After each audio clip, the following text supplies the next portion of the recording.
خلیفہ ہارون الرشید کے دور میں بغداد میں ایک درویش رہتے تھے۔ ان درویش کا نام بہلول دانا تھا۔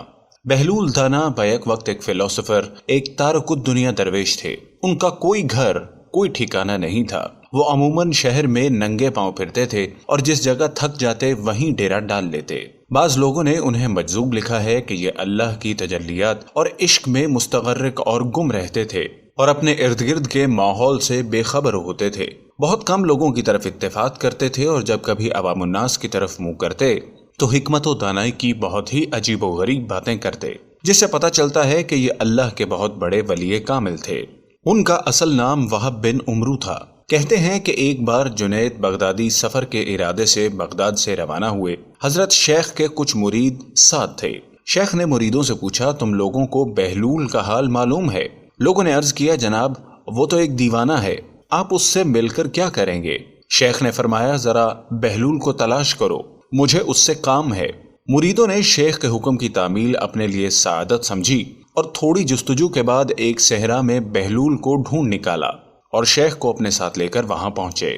شیخ بہلول کے ساتھ گئے تو دیکھا بہلول سر کے نیچے اینٹ رکھے ہوئے دراز ہے۔ شیخ نے سلام کیا تو بہلول نے جواب دے کر پوچھا، تم کون ہو؟ شیخ نے فرمایا، میں جنید بغدادی ہوں۔ اچھا، تو تم وہی جنید ہو جو لوگوں کو بزرگوں کی باتیں سکھاتے ہو؟ بہلول نے کہا۔ شیخ نے جواب دیا، جی ہاں، کوشش تو کرتا ہوں۔ بہلول نے کہا، اچھا تم اپنے کھانے کا طریقہ تو جانتے ہی ہوگے؟ شیخ نے جواب دیا، کیوں نہیں، بسم اللہ پڑھتا ہوں، اپنے سامنے کی چیز کھاتا ہوں، چھوٹا نوالہ بناتا ہوں، آہستہ آہستہ چباتا ہوں اور دوسروں کے نوالے پر نظر نہیں ڈالتا، اور کھانا کھاتے وقت اللہ کی یاد سے غافل نہیں ہوتا۔ جو لقمہ بھی کھاتا ہوں الحمدللہ کہتا ہوں، کھانے سے پہلے بھی ہاتھ دھوتا ہوں اور کھانے سے فارغ ہو کر بھی ہاتھ دھوتا ہوں۔ یہ سن کر بہلول اٹھ کھڑے ہوئے اور اپنا دامن شیخ پر جھٹک دیا اور کہا، تم انسانوں کے پیر و مرشد بننا چاہتے ہو اور حال یہ ہے کہ اب تک کھانے پینے کا طریقہ بھی نہیں جانتے۔ یہ کہہ کر بہلول نے اپنا راستہ لیا۔ شیخ کے مریدوں نے کہا، حضرت یہ شخص تو دیوانہ ہے۔ فرمایا، ہاں دیوانہ تو ہے، لیکن اپنے کام کے لیے ہوشیاروں کے کان کاٹتا ہے۔ اس سے سچی بات سننا چاہتے ہو تو آؤ اس کے پیچھے چلیں، مجھے اس سے کام ہے۔ بہلول ایک ویرانے میں پہنچ کر ایک جگہ بیٹھ گیا۔ شیخ بغدادی ان کے پاس پہنچے تو انہوں نے پھر سوال کیا، کون ہو تم؟ شیخ نے جواب دیا، میں ہوں جنید بغدادی جسے کھانے کا طریقہ نہیں آتا۔ بہلول نے کہا، تم کھانے کے آداب سے ناواقف ہو تو گفتگو کا طریقہ تو جانتے ہی ہوگے؟ شیخ نے جواب دیا، جی جانتا تو ہوں۔ بہلول نے کہا، تو پھر بتاؤ کس طرح بات کرتے ہو؟ شیخ کہنے لگے، ہر بات ایک اندازے کے مطابق کرتا ہوں، بے موقع اور بے حساب نہیں بولے جاتا۔ سننے والوں کی سمجھ کا اندازہ کر کے خلق خدا کو اللہ اور اس کے رسول صلی اللہ علیہ وسلم کے احکام کی طرف متوجہ کرتا ہوں۔ یہ خیال رکھتا ہوں کہ اتنی باتیں نہ کہوں کہ لوگ مجھ سے بیزار ہو جائیں۔ باطنی اور ظاہرہ علوم کے نقطے نظر میں رکھتا ہوں۔ اس کے علاوہ شیخ نے آداب گفتگو کی بابت اور باتیں بھی کی۔ بہلول نے کہا، کھانا کھانے کے آداب تو ایک طرف، تمہیں تو گفتگو کا طریقہ بھی ڈھنگ سے نہیں آتا۔ پھر شیخ سے منہ موڑ کر ایک اور طرف چل دیے۔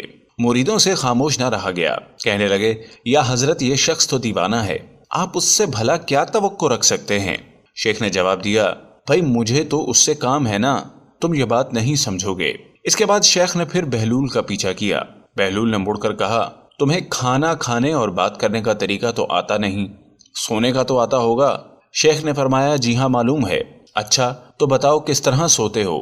شیخ کہنے لگے، جب میں عشاء کی نماز اور اپنے وظائف سے فارغ ہوتا ہوں تو سونے کے کمرے میں چلا جاتا ہوں۔ یہ کہہ کر شیخ نے سونے کے آداب بیان کیے جو انہیں بزرگوں نے تعلیم کیے ہوئے تھے۔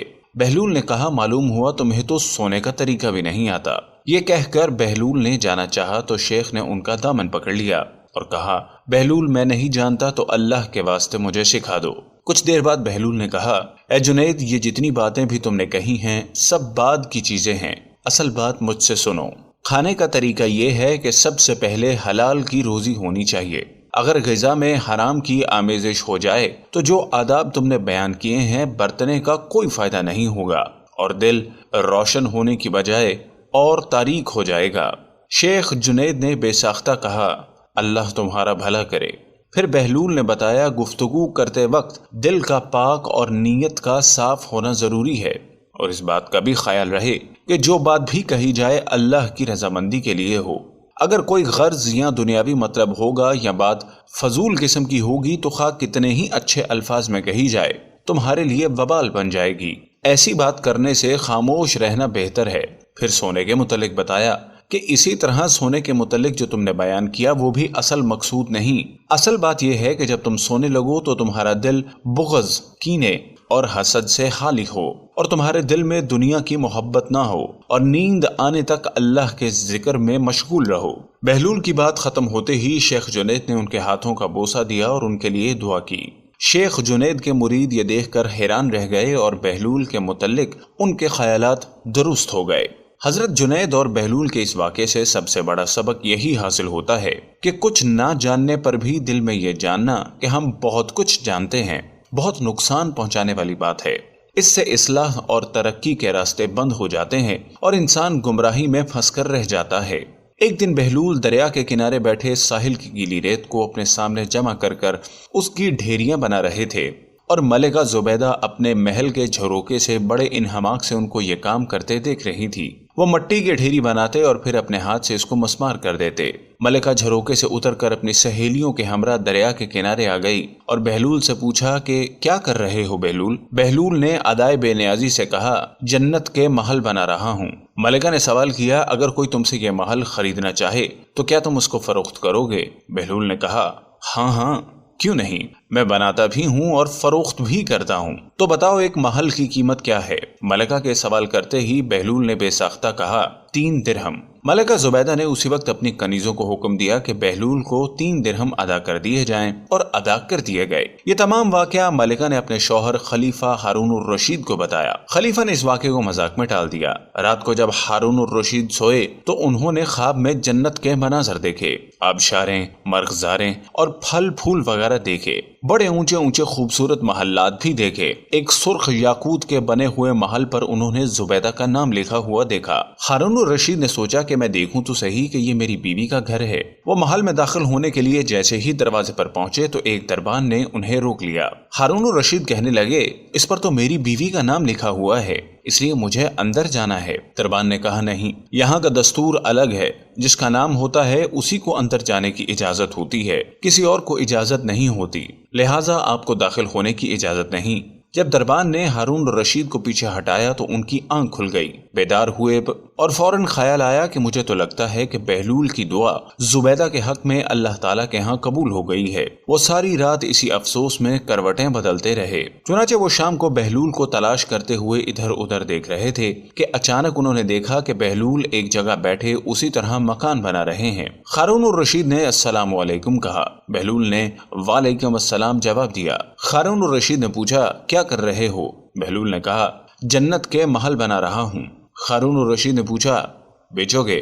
تو بہلول نے کہا ہاں کیوں نہیں، میں بناتا بھی ہوں اور فروخت بھی کرتا ہوں۔ تو بتاؤ ایک محل کی قیمت کیا ہے؟ بہلول نے بے ساختہ کہا تیری پوری سلطنت۔ ہارون الرشید نے کہا اتنی قیمت تو میں نہیں دے سکتا، کل تو آپ 3 درہم کے بدلے دے رہے تھے اور آج پوری سلطنت مانگ رہے ہیں۔ بہلول دانا نے کہا خلیفہ کل بن دیکھنے کا معاملہ تھا اور آج تو محل دیکھ کر آئے ہو۔ خلیفہ یہ سن کر گھٹنوں کے بل بہلول دانا کے سامنے مایوس ہو کر بیٹھ گئے اور کہا حضرت آپ مجھ سے میری ساری سلطنت لے لیں اور مجھے ایک محل دے دیں۔ جب بہلول دانا نے خلیفہ کی عاجزی دیکھی تو کہا کہ میں تمہاری سلطنت کا کیا کروں گا؟ اس دنیا کی محبت تو بہت سے گناہوں کی جڑ ہے، جاؤ اپنی سلطنت اپنے پاس رکھو، اس محل کو بھی تمہارے لیے 3 درہم میں فروخت کرتا ہوں۔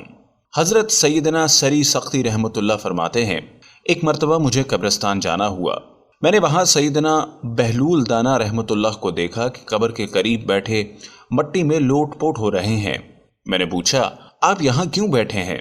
جواب دیا میں ایسی قوم کے پاس ہوں جو مجھے اذیت نہیں دیتی اور اگر میں کہیں غائب ہو جاؤں تو میری غیبت نہیں کرتی۔ میں نے عرض کی روٹی مہنگی ہو گئی ہے تو فرمانے لگے اللہ کی قسم مجھے کوئی پرواہ نہیں، اگرچہ 1 دانہ دینار کا ملے، ہم پر اس کی عبادت فرض ہے جیسا کہ اس نے ہمیں حکم دیا ہے، اور ہمارا رزق اس کے ذمہ کرم پر ہے جیسا کہ اس نے ہم سے وعدہ کر رکھا ہے۔ ایک مرتبہ کسی نے کہا بہلول بادشاہ نے تمہیں پاگلوں کی مردم شماری کا حکم دیا ہے۔ فرمایا اس کے لیے تو ایک دفتر درکار ہوگا، ہاں دانہ گننے کا حکم ہو